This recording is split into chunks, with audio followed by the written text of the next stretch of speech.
Friends, good morning. मेरा नाम दीपक sir और मेरा यूट्यूब चैनल डीएस गुरुजी। और इस डीएस गुरुजी के माध्यम से मैं आपको आज संख्या के प्रकार के बारे में चर्चा करूंगा। संख्या के प्रकार में पहली संख्या आएगी अभाज्य संख्या।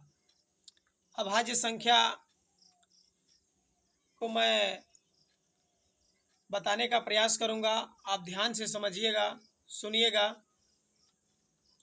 वे संख्याएं जिनके केवल दो गुणनखंड होते हैं उन्हें हम अभाज्य संख्या कहते हैं। वे संख्याएं जिनके केवल दो गुणनखंड हो, एक तो एक हो और एक स्वयं हो, उसे हम कहेंगे अभाज्य संख्या। जैसा कि आपको बताया गया है, यहाँ पे लिखा है 3 और इन थ्री के केवल दो गुणनखंड है। एक तो एक 3, 5 5 के 1 और 5, 7 के 1 और 7। यहाँ पे केवल दो गुणनखंड ही दिखाई दे रहे हैं, अर्थात वे नंबर जिनके केवल दो गुणनखंड होते हैं उन्हें हम अभाज्य संख्या कहते हैं। आगे सअभाज्य संख्याएं, संख्याओं का ऐसा युग्म जिसका HCF प्रायः 1 हो उसे हम सअभाज्य संख्या कहते हैं।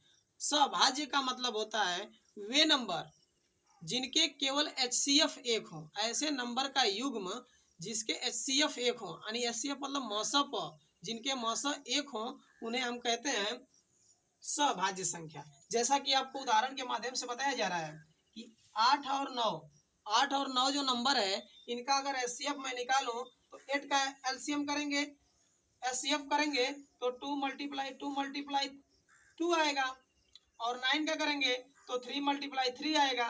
क्या इनमें कोई कॉमन नंबर मिल रहा है? नहीं मिल रहा है। इसमें मैं 1 से मल्टीप्लाई कर दूंगा, इसमें भी 1 से मल्टीप्लाई कर दूंगा। इस तरह से आपके पास 1 और 1 आता है, इसका HCF आपके पास 1 आ गया। और जिनके HCF 1 आते हैं उनको हम कहते हैं सअभाज्य संख्या। बात क्लियर है? कोई दिक्कत हो तो आप कमेंट बॉक्स में मैसेज कीजिए, उसकी पूरी सहायता की जाएगी। आगे देखिए, सम संख्या, वे संख्याएं जिसे दो से भाग देने पर पूरी विभाजित हो जाए। वे संख्याएं जिन्हें 2 से भाग देने पे पूरी विभाजित हो जाए उन्हें हम कहते हैं सम संख्या।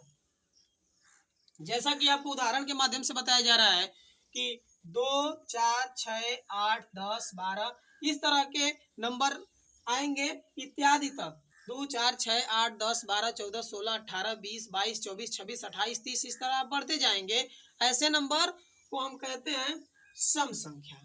और इसकी पहचान एक और तरीके से हम कर सकते हैं, वे संख्याएं जिनके अंत में 0, 2, 4, 6, 8 दिखाई दे, वे भी नंबर हमारे सम संख्या की श्रेणी में ही आते हैं।